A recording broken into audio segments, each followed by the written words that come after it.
really. And I want these coil overs. See if I can take it.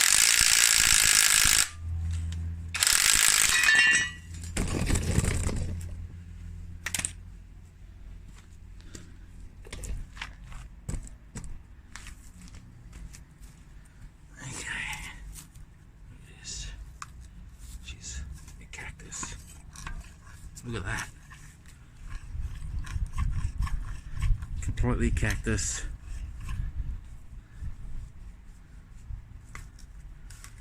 That's a DIY job I did ages ago.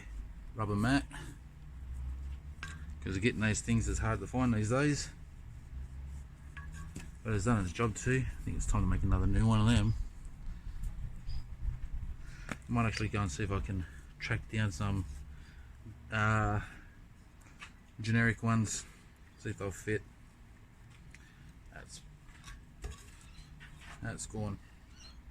But I want to keep these coilovers. They're, or anybody that knows them, they are King Springs, heavy duty King Springs, worth keeping. Costs too much to rebuy.